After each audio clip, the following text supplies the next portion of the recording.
DFS and Dynasty, eat, sleep, fantasy. Go ahead and grab a seat. No one else as bad as this. Help you win the championships. Yeah, we got you cashing in. Steve and JJ on the case. Ain't nobody matching them. On another level, homie, watch them bring the passion in. Different level, won't believe how we do it. Sleep and lead. Kick it with your boy Steve and JJ go and lead. They don't play around, keep it real. They win, you win. You are rocking with DFS and Dynasty. You are rocking with DFS and Dynasty. You are rocking with DFS and Dynasty. Welcome back, everybody, to another episode of DFS and Dynasty with Eat Sleep Fantasy. This is Steven Spacquartelli, and along with me today is JJ Gosh. You can follow us both on Twitter, myself at SSPAC21, that's SSPAC21, and then JJ, you can get him at JJ Gosh, just like that, JJ Gosh.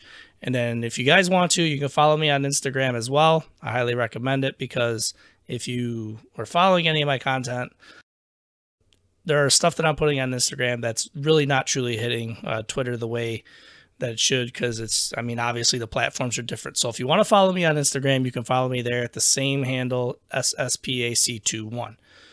So today we're going to cover, not much news, nothing crazy that we have to get in depth with, but we got a couple points that we want to run through. And then we're going to get into some running back committees. There's a lot of them in the NFL. There are some of them that you may have some questions about, concerns, whatever. We're going to look at all these different teams, and we're going to kind of hammer what it is that we see, the likes, the dislikes, so on and so forth. So before we get into all of that, a couple things, just as always, make sure that you're subscribed to the ESF pod and our podcast as well on iTunes or Spotify.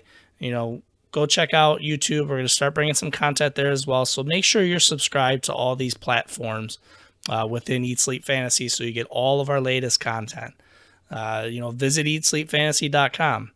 I feel like I have to say it because it's always on the other pod, but eatsleepfantasy.com. It's a website. So go there. You can subscribe to the gold package, which is free. The platinum package is $20. And then you got the DFS package, which is $30. And make sure that you get on the DFS package, because what we're doing with that is we're going to be doing best ball, and we're giving that away with the DFS package until week 1, obviously. So, over the next couple weeks here, we're going to start transitioning more to DFS stuff. We're going to talk about some best ball, probably the next, 1 or 2 episodes here. We'll get into that, kind of transitioning into DFS. So there's a lot of content there for us to cover, and we want to get into that. So one more thing, we're going to be doing a giveaway here really soon. Just kind of teasing it right now. Need to figure out what kind of game, what kind of fun we want to have. But we have a signed Jeremy Hill football that we're going to get rid of in one contest, and then another one, we have a signed Justin Forsett football that we're going to give away as well. So I will get that stuff up on social media once JJ and I figure out how we want to have some fun with this, and then we'll kind of go from there. So without further ado, let's jump into this news. JJ, what do you got, buddy? Yeah, man. So as everybody's been keeping an eye on this offseason, the Andrew Luck calf, ankle, shin, foot, whatever saga is continuing. There's various reports.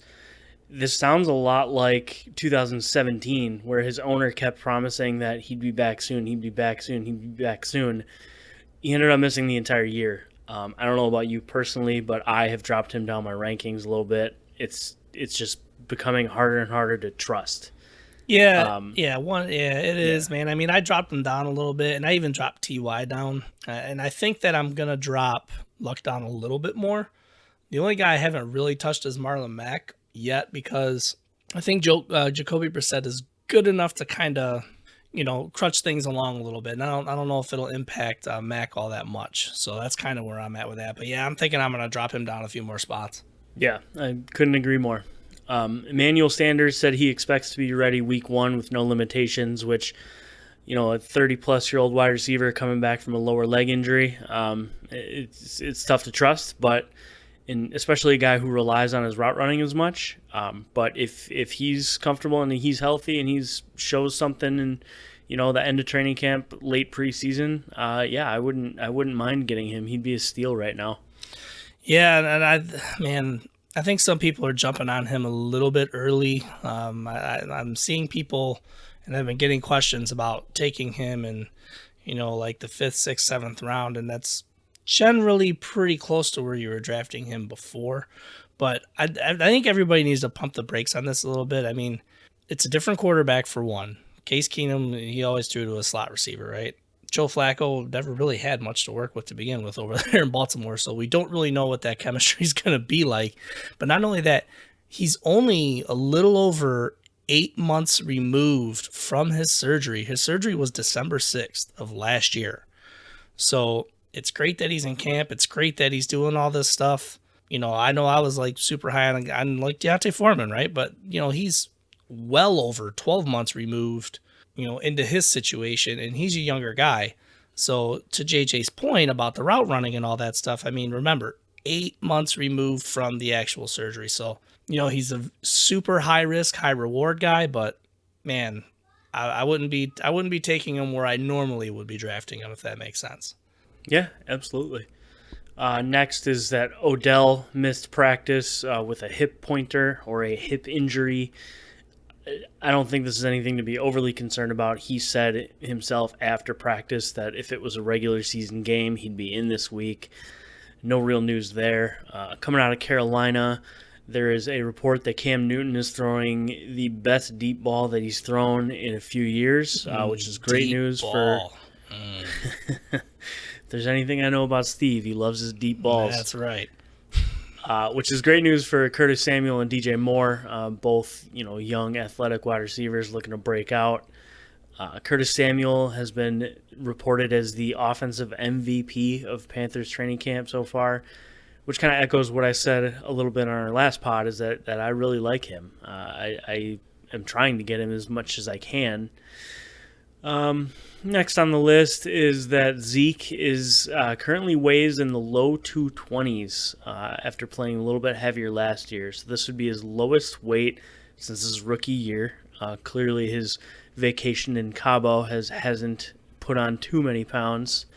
I don't think they're any closer to an agreement unless I missed a report on that. So he's still holding out. But apparently they just want to report that he's healthy and holding out. Hey, guess what? Good for you, Zeke. Get your ass in camp because you're pissing off fans and fantasy owners and dynasty owners. Not that you really care about the fantasy aspect of it, but get your ass in camp. You still have 2 years on your contract. Right. No leverage. Nope. So, interesting news out of Kansas City is that a beat reporter, so someone who's relatively close to the team, has left Carlos Hyde off the roster projection, which is pretty shocking when you consider all the work he was getting with the ones, 2 weeks ago when Damian Williams was out with his hamstring.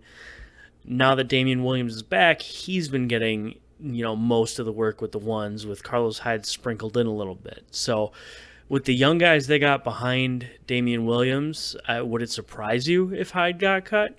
Well, if he does, that just tells me that they really like what they're seeing out of Darwin Thompson and then Darrell or Darryl, whichever one, the other Williams. So, they drafted Darwin Thompson for a reason based on where they took him.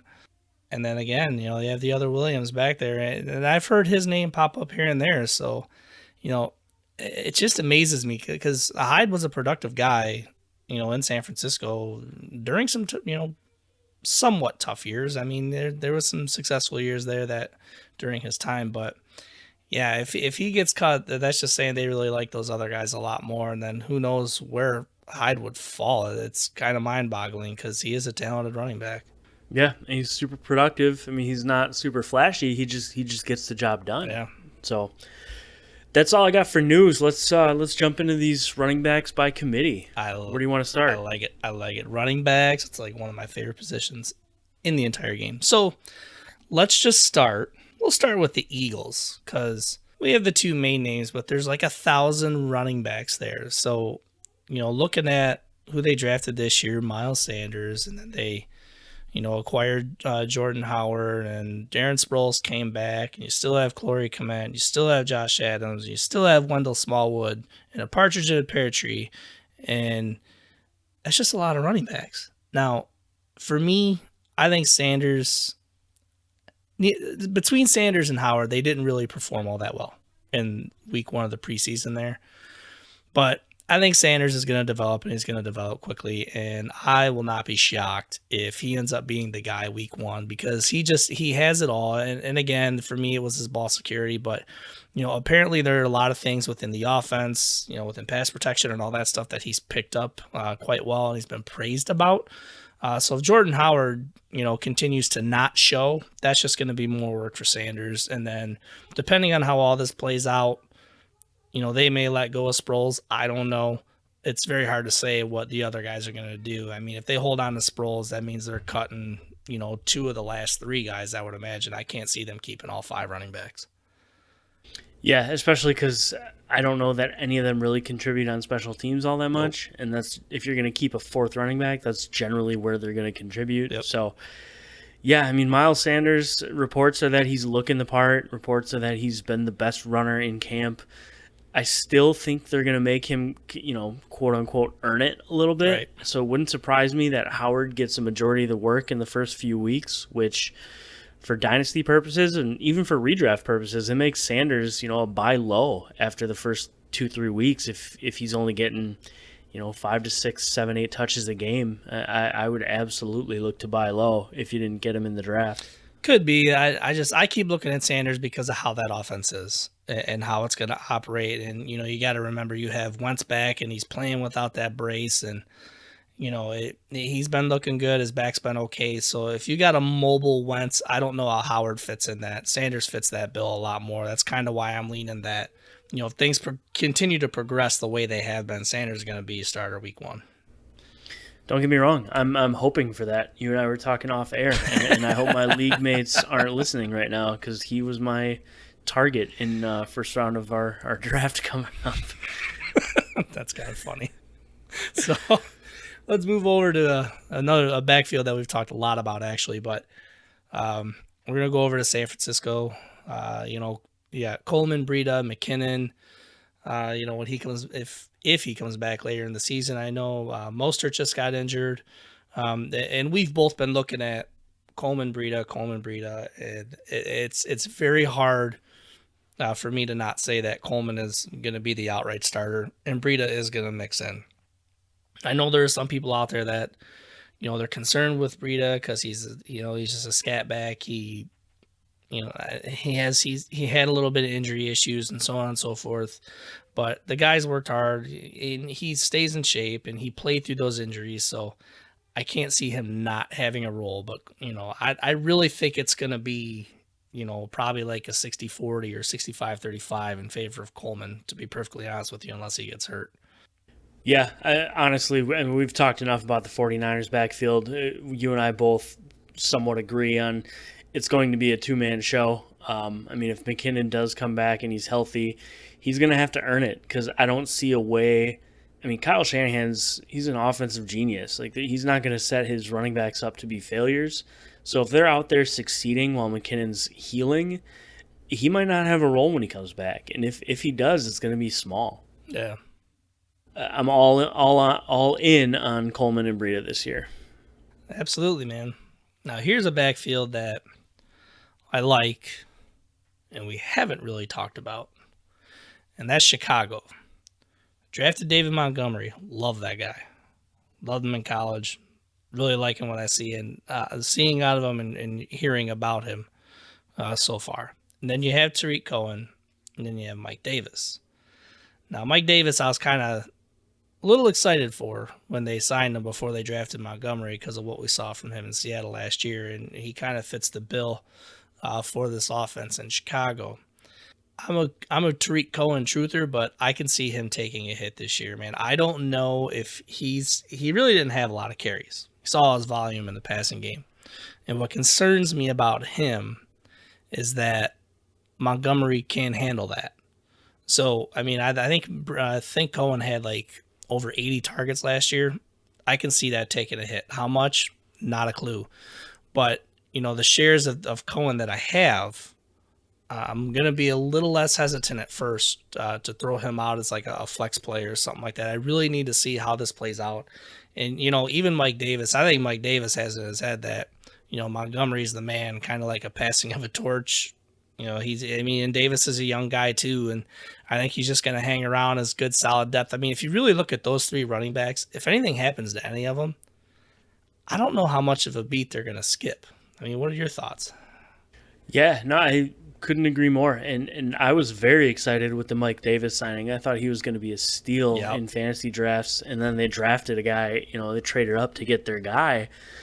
And people forget a lot that Mike Davis can do some work in the passing game. Like, he showed it in Seattle last year. He was super effective with not only his carries, but his catches too. So, quite frankly, it wouldn't surprise me if, the 60-40 split was between Montgomery and Davis, and Cohen sprinkled in a few catches, but his biggest impact was on special teams. Like, if he was their punt returner, which I know he did a lot of last year. Right. The other thing they can do with Cohen too is they can throw him in the slot or whatnot, and kind of create space for him to work. They call him the human joystick, but who does that take away from?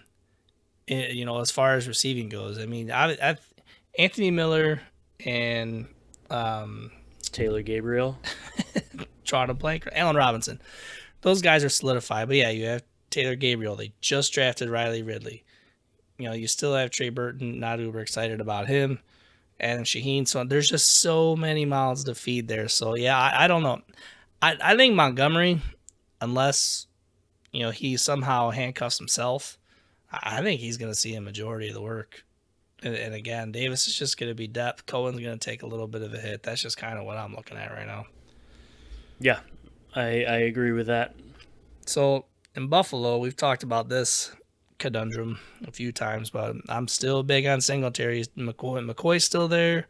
Gore's still there. Yeldon's still there, although I haven't been seeing good things about Yeldon recently. Singletary, dynasty-wise, that's the guy to own. And even go back to Chicago, you want Montgomery. If you have the other guys, great. Hopefully you have him handcuffed to Montgomery. But Singletary is going to be the guy to own. Who knows if Shady's going to be there, by the trade deadline. Who knows what they're going to do with Gore? Who knows what they're going to do? But I think at the end of the day, Singletary's still going to be the guy just because he's going to fit what they do there more than any of those other guys are. Yeah, and quite honestly, between McCoy, Gore, and Yeldon, I got to assume one of them is going to be on the move at some point this preseason, whether it's a cut or a trade. I don't see him keeping these four backs. You don't draft Devin Singletary without some plan to use him. If you're going to use him, who aren't you going to use? You're not going to ask McCoy or Gore to go on special teams.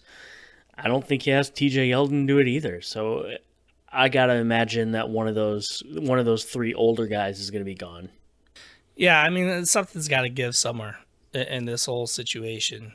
They have whoever that kid was that took his first carry to the house the other day. Wade. Yeah, and I don't know if British rugby star. Right. And I don't know if Murphy's still on the team too. So there's going to be a couple other guys down the depth chart that are going to be fighting for a roster spot as well. I honestly can't see them keeping, three out of these four guys. I think Singletary's a lock. My guess is it's going to be Singletary, Gore, and then whether they keep Yeldon or whether they keep one of the other guys, very hard to say. But I just still all eyes on Singletary, man. If you can get him, trade for him. If you haven't drafted yet, draft him. Make sure you get Devin Singletary. Absolutely.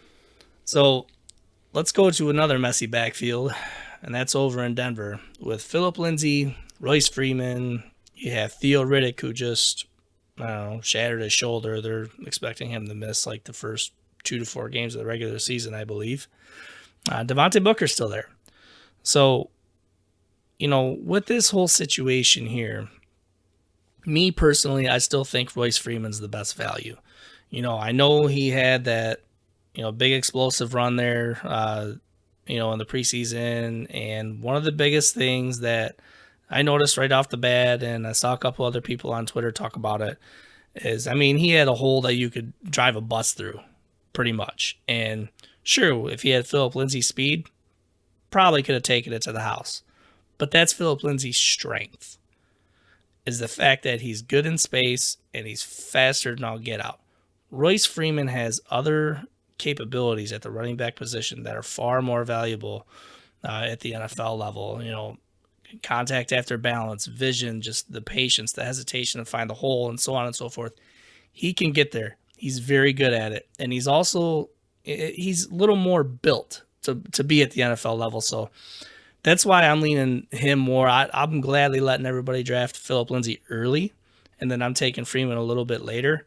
But as far as Riddick and Booker goes, Booker hasn't gone away, and I think the only way Booker goes away is if Riddick's around and healthy, but the fact that he just shattered his shoulder, I don't see either one of those two going anywhere. I mean, what are your thoughts in this situation?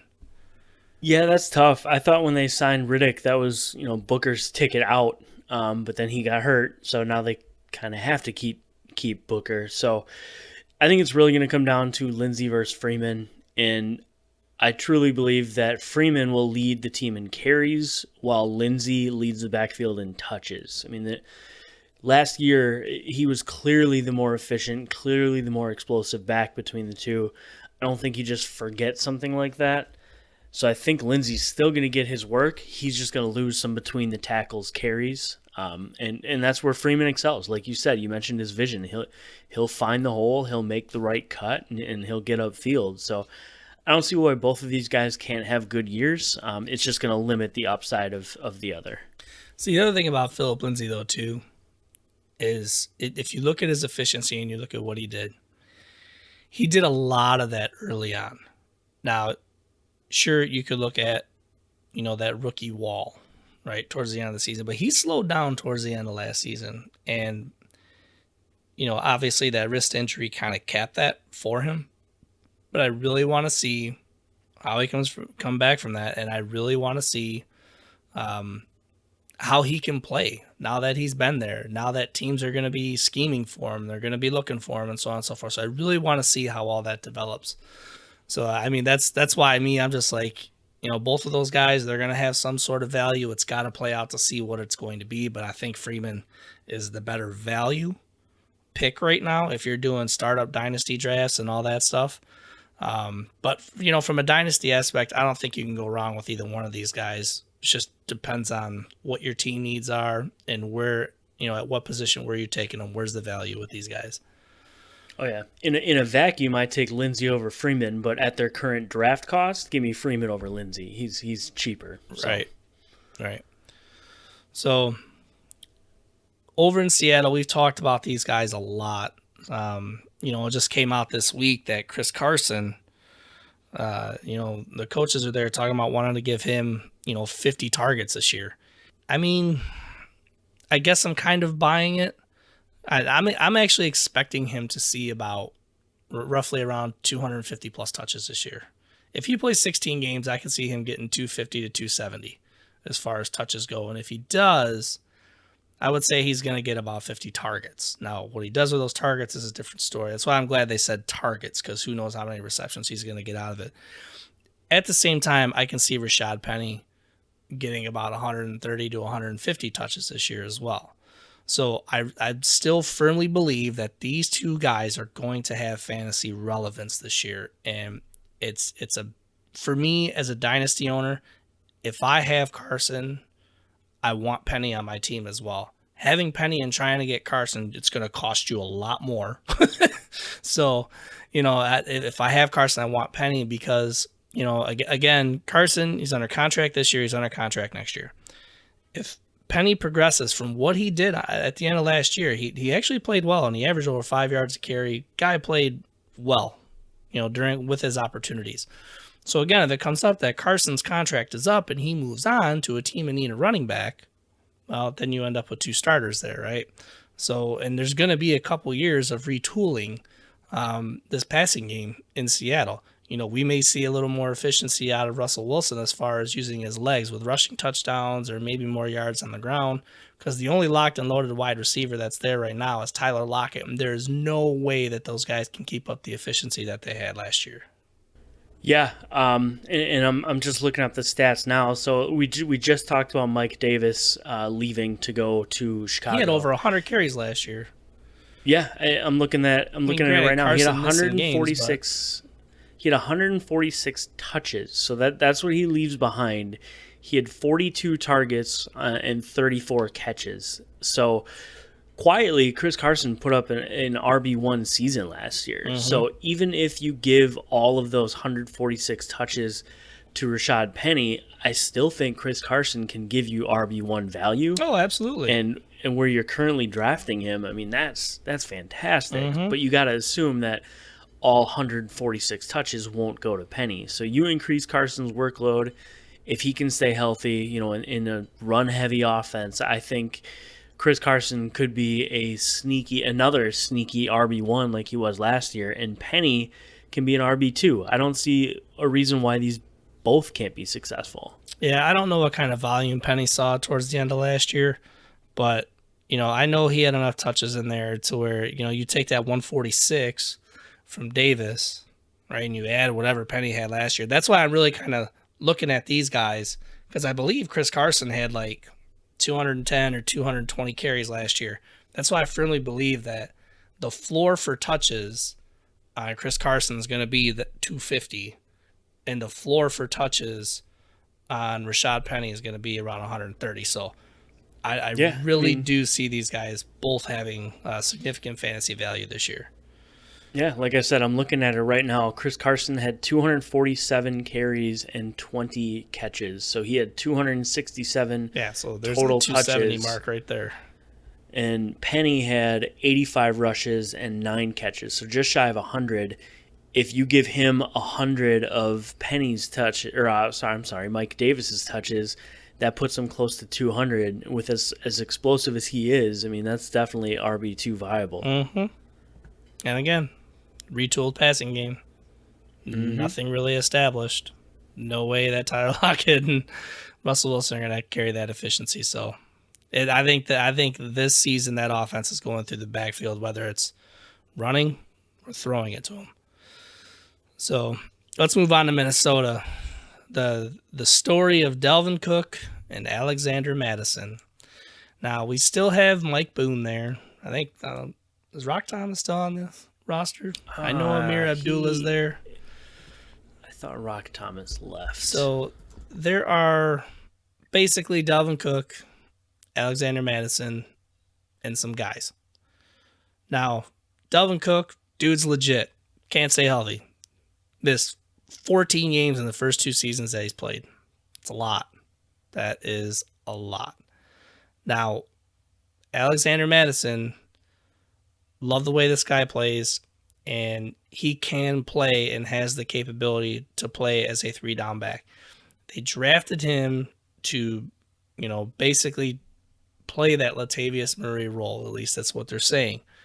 The one thing that Mattison does better than Murray is catch the ball out of the backfield.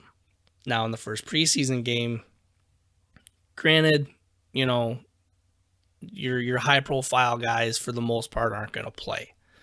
Or if they do, it's only going to be a few snaps or a series or 2 or whatever. So Mattison got some significant time and did well with that. If he continues to trend in that direction, I love Dalvin Cook. I love the guy's talent. But, is this another situation where, if Mattison continues to trend in that direction, is he a rookie running back that's going to be a viable player through your bye weeks? If you own Dalvin Cook and you're in a dynasty league, you better draft Alexander Mattison. He better be on your team. If not, trade for him, and you're going to have to pay for him because people know that that's the Dalvin Cook handcuff. So this is one that, it could be very similar to a Carson Penny situation last year, where nobody knew the expectations of Chris Carson. I know I wasn't very high on Rashad Penny. I like Alexander Mattison better than I like Penny last year. again, we don't know if we're going to get 16 games out of Dalvin Cook. We don't even know if we're going to get 8 games out of Dalvin Cook, right? So, if he ends up missing time, and again, Madison keeps trending, he's going to get a lot of touches, and he could be, right out the gate if Cook goes down, at least an RB2. Yeah, I kind of view this backfield different from the ones that we've talked about. We've talked a lot about timeshares and how we could see both returning value. If Cook is healthy, I think this is his backfield. Regardless of how good Madison looks in the preseason, I think Cook is still, it's going to be his backfield. So I think this is really a true handcuff situation. But with, as you mentioned, how many games Cook misses, it's a very valuable handcuff to have. So I still think Cook, gets a majority of the work, just gets, a change of pace when he needs a breather. But like you said, everywhere you have Cook, you should be looking to add Madison. Yeah, there's no doubt it's Cook's backfield. The guy is far too talented to not have on the field. But, Latavius Murray still did see some time even when Cook came back, and he was dominating when he came back from his injury. Now, just real quick, because this just came across, I got an alert on Sleeper here, that Melvin Gordon has not made progress towards a new deal per sources. He still wants to return in time for regular season, but he is prepared to sit out if no new deal is reached. So these guys aren't on our list, but now that brings up Austin Eckler and Justin Jackson. Where are you at real quick with those two guys before we move on to the next team? Honestly, it's probably similar to Phillip Lindsay and Royce Freeman. I think Lindsay leads them in touches, but Freeman leads them in carries.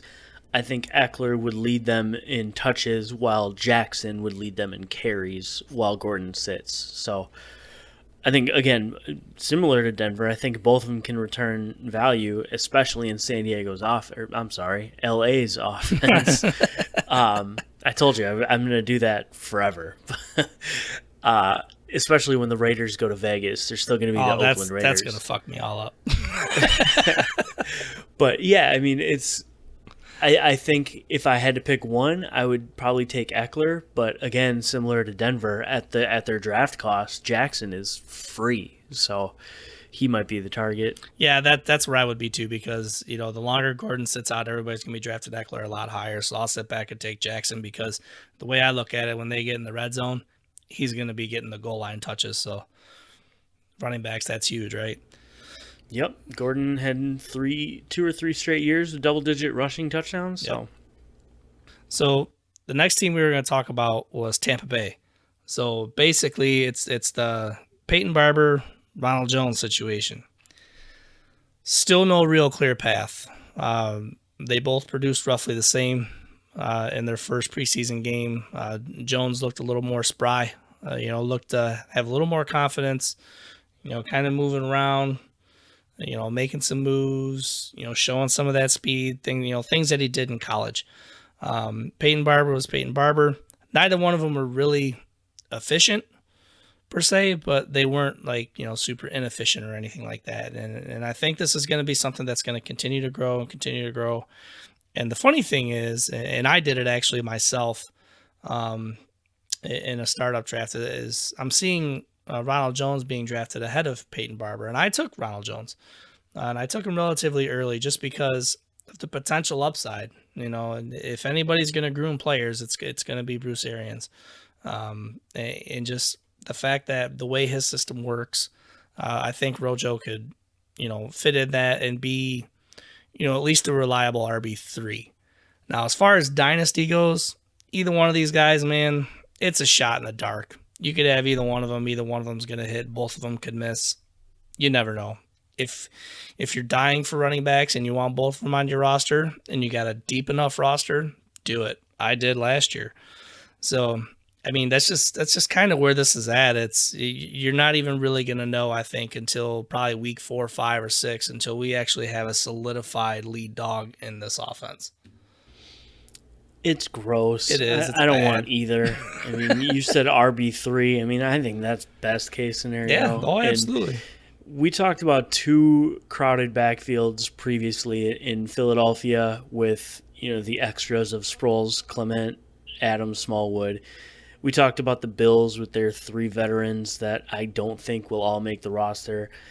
If any one of those guys gets cut or let go or traded, I think Tampa's got to be the destination. I can't believe they didn't add more to their backfield in the offseason. It's just, I don't know. I don't want any part of it until it's clear, and since it won't be clear before week 1, I'm staying away.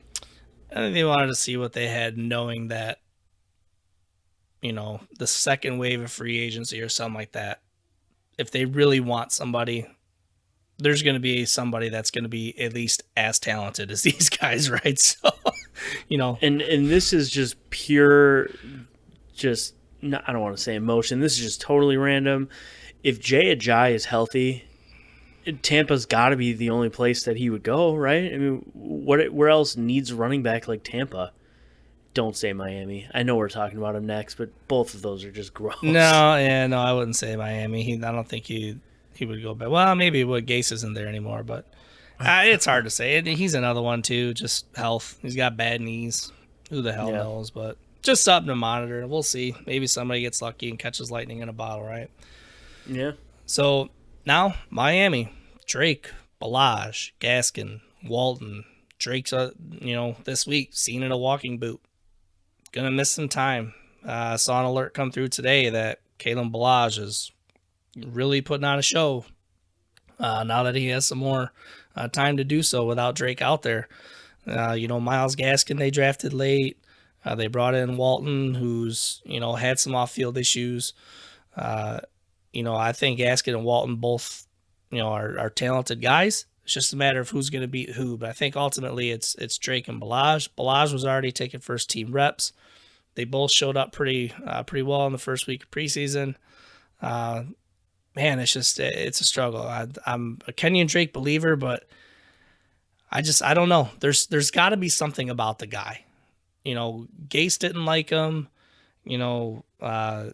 Flores came in and, hey, what did you do in New England to stop Kenyon Drake? Well, I'm not going to give that up because blah, blah, blah, blah, blah.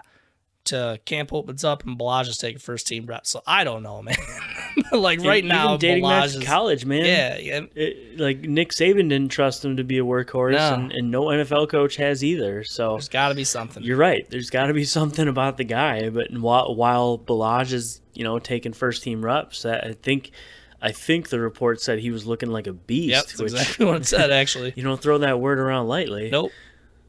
So right now it's got to be Ballage. Late round dart throw, Myles Gaskin. Kenyon Drake's arrow is pointing way down. Yeah, it's just straight down. It's completely inverted. It's completely inverted. So, all right, last team we want to look at is over in Houston. We have Lamar Miller, which if you've listened to this show and if you have been for a while, thank you. We appreciate that. Hope we're bringing some value to your team, but at the same time, you also know that I cannot stand Lamar Miller. And I don't care what arguments people bring up to me about numbers and efficiency and so on and so forth. I will not own him. I don't think he's efficient enough. Especially for what he's being drafted for. If he's my RB3s, my RB4, fine, I'm okay with that. But not outside of that. Now, they trade for Duke Johnson, bring him in. Duke Johnson, I think, is going to be a little bit more than a third down role. I could really see these two guys really kind of battling it out here in camp. And I think by default, Lamar Miller is going to start for this team, probably all season long. But I can see Duke Johnson, with his skill set and the way this offense runs, I could see him having a very significant role in taking a good chunk of touches away from Lamar Miller. Yeah, you and I are both on record as saying Lamar Miller he's a jag. He's just a guy, nothing really special about him. And the knock on Duke is that people don't think he can handle a full workload. So I looked up his college stats, and as a sophomore, he only played 8 games, so he was injured, but 145 carries in 8 games, so just under 20 a game, along with his passing work. And then his last year as a junior, he had 242 carries in 13 games. So again, just under 20 carries a game. I mean, he can handle the work. I don't know why no one's really given him a shot. Like, I don't know why Cleveland hasn't given him a shot to be the workhorse. But if he proves that he can hold up, I don't see why he couldn't, unseat Lamar Miller as a starter. Yeah, I mean, I don't know if he can be a true workhorse. Maybe it's just because he's never had the chance. Maybe there's something about him, too, that we don't know. Yeah. But could he unseat Miller as a starter? Possibly. You could unseat Lamar Miller as a starter. Yeah, I'm sure I probably could, if I was about a few pounds lighter and a little bit faster. But but I don't see Lamar Miller going away. I believe this is the last year of his contract. So I just, until after this season's over, I don't see him going anywhere. He's going to have a role, and I think it's by default because they trust him, and he's been with the organization for a little bit, and he's been somewhat productive. So I don't know. Duke's going to be the guy to own for me, which actually I was happier than all hell because there's a dynasty league that I own. Duke Johnson, Nick Chubb, Marlon Mack, and Deontay Foreman. Well, when those trades happen, and when that trade happened, Foreman went to the Colts, I was like, boom, I just got 2 built-in handcuffs right there. Yeah. So, plus a guy I got a built-in handcuff, lost a handcuff to gain a guy who's probably going to be a flex play for me. Yeah, I was going to say you lost a handcuff but gained a starter. So. Right. So, never a bad thing. No, not at all, man. So anyways, yeah, we're going to wrap this up here. We went through 1, 2, 3, 4, 5, 6, 7, 8, 9, 10. Is that right? Am I counting right? Yeah, 10 different backfields. A lot of question marks. You guys heard where we stand on that. If you have any questions on these while you're drafting or before your drafts, what your thoughts are, I think JJ finally has his conundrum nailed down there, but I'll keep you posted on our next pod.